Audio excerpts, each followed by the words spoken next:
Hey, what's up? Dean, Saber Performance, blah, blah, blah. We're at the shop. It's cold. Hoodie, long johns, thermal, shirt, everything. It's cold. But Jeff's Backdraft coupe. It's a Cobra replica, but it's a Backdraft coupe is technically what it is. Yesterday I got whatever done. Don't remember. Fuel tank welded up and back in the car. Got all that, and then kind of an idea on how I was going to route everything. So what it ended up with, luckily the filter showed up. So it's got the fitting, the filter, the line, and that I wrote on it so that it's easy, 100 micron. And I might take them off, the two filters. I might take them off and bring them home and laser etch them. Not really sure yet. I haven't figured out if I'm going to do that yet.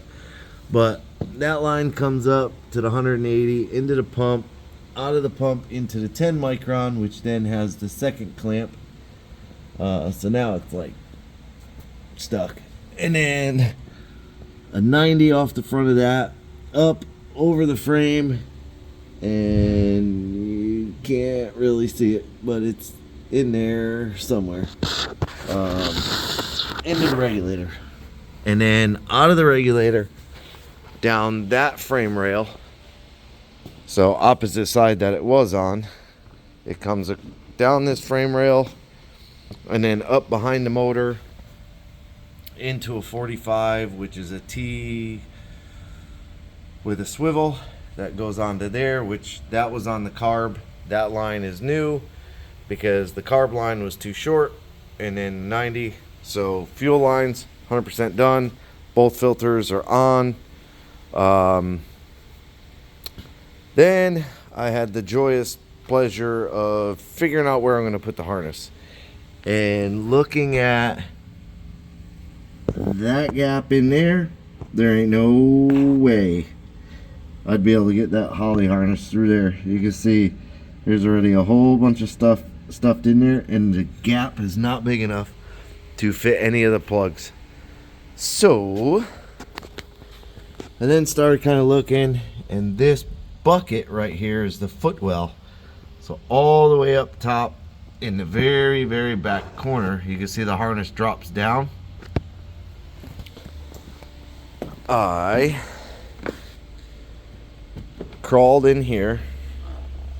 I pulled the foot mat out, like the whatever it's called, the mat, yeah, and this side panel off, which exposes the fuse box and more wiring, and then crawled all the way in there, drilled and cut out that hole, and then the 4 small holes are the bolt holes that I'm going to use for that plate that I got. And then the Holley harness goes, for now, just strung in the car.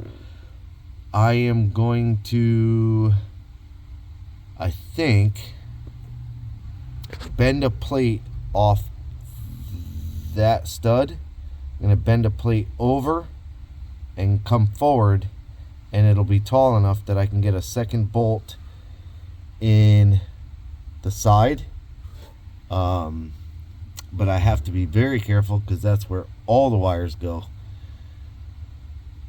So, but there's only one bolt sticking through this whole car. Makes it very difficult to add stuff in. But that's my idea, is to then hang the ECU over there, sideways on that plate. That's my idea. And then have the harness loop and go up into it, or flip it over and have the harness kind of loop and go down into it. And then I just have to tie this white wire into, it says this white wire here, because we no longer use the magnetic pickup. I unplugged it. So I believe it's this white wire here.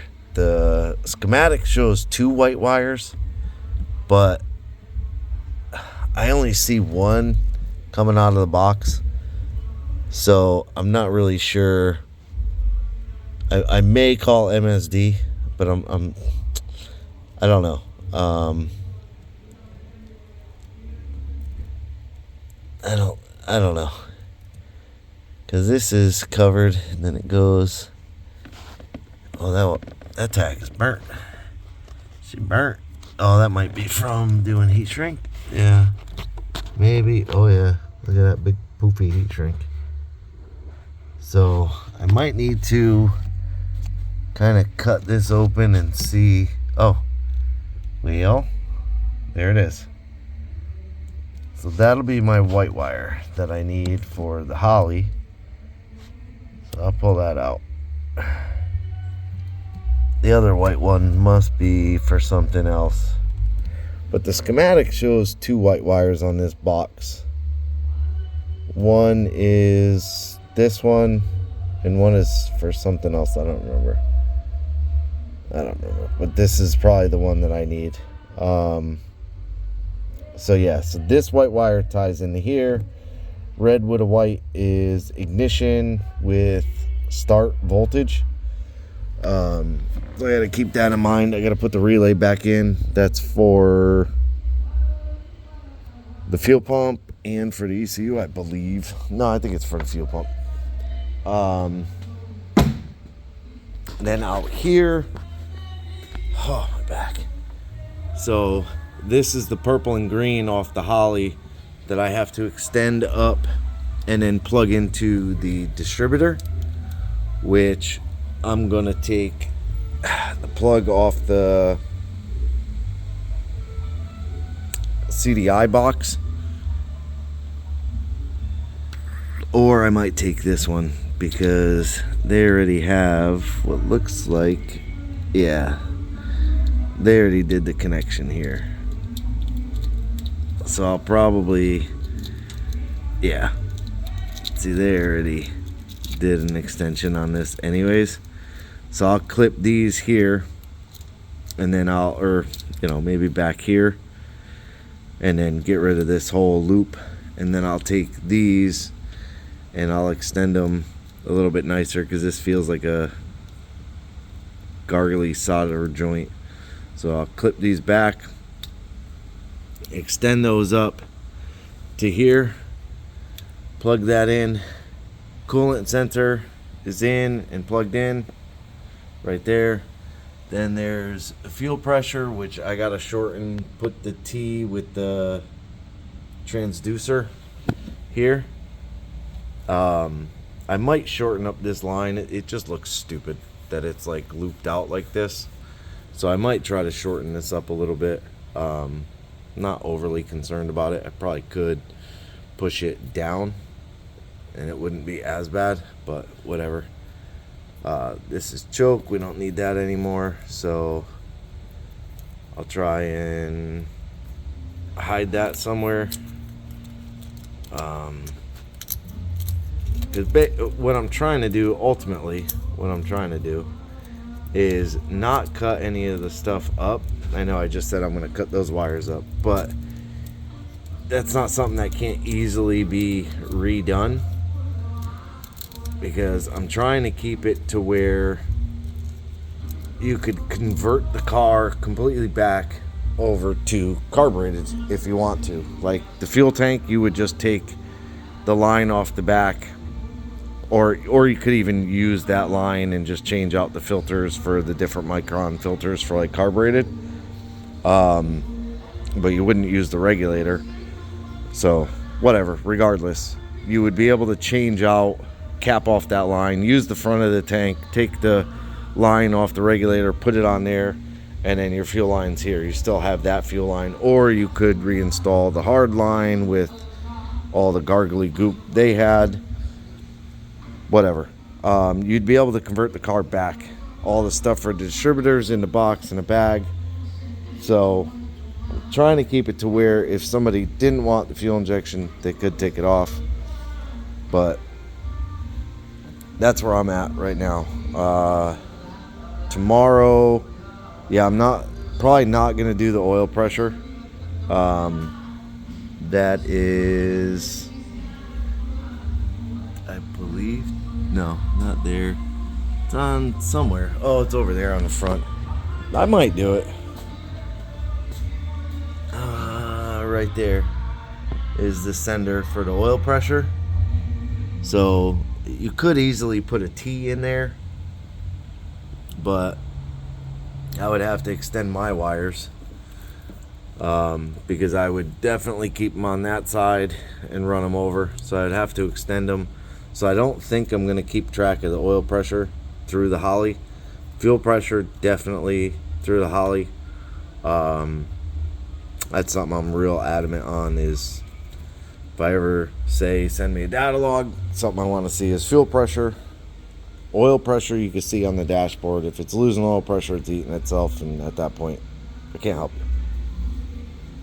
So yeah, so the other one, I gotta throw the main harness in for that, and then I gotta run a vacuum line from the front of the carb inside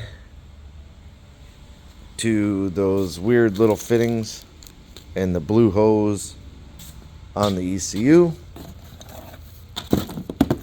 which these are, see, I'm keeping all the pieces for the Holley stuff that I took out. Yeah, that was the other thing. I took the whole harness apart. That took the longest time. I cut the entire harness to remove this plug. This is the ignition plug for the Holley, and it comes pre-wired for like all different ignition, like Hyperspark, Ford something or other distributor. So, and then this is the other side of it that comes with the kit, like this, and this is like, I think goes to the coil if you're going to use it that way, if you're not using timing. So I clipped all these wires out. I only need the purple and the green, which are the ones at the back of the intake. So I took the black one, goes to a connection not too far away. I just cut it out. That one I threw away. But the red with the white is right there. That is a 12 volt source. And then I don't know if it's black with a brown or brown with a black. And then the blue with a white. Yeah, those three. I took those three completely out of the harness. You can see there's an ECU pin there and an ECU pin there. So those are removed, so it's not all messy. I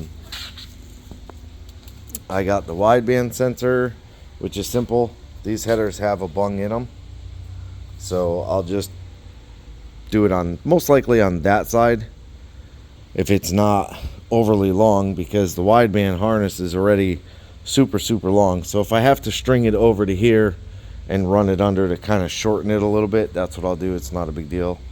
And it always has this adapter, because this is like the NTK sensor plug and this is the Bosch sensor. So I'll put this, and then put that in the exhaust, so it'll either be this side or that side, whichever side. So that's where I'm at. I should be able to get this finished up tomorrow. As far as getting it running, I got the plug wires back on, and I believe they're in the right firing order. I know number 1 is right because I marked it, so we shall see. That's kind of what I got for today. Tomorrow should be all wrapped up. Should be good. Should be able to get that plate on. Oh, that plate there with the 2 holes. So the main harness goes here, and then the battery harness goes there. And then you put 2 screws to hold it together, and then you drop the 4 screws in. But I'm probably not going to do these 2 screws, because I have to slide one half of the plate and then slide the other half of the plate to be able to get up in there. But like if this was on a firewall, you know, you'd be able to do everything. It'd be easy. I didn't make it easy. Never make it easy. But other than that, should be able to get it up and running tomorrow, hopefully. Fingers crossed. And have it out of here by the weekend, I would think. And that would be awesome. So, but that's it for this one. Appreciate you watching. Like, subscribe, hit the bell to be notified of new videos. Leave me a comment. As always, have a good day.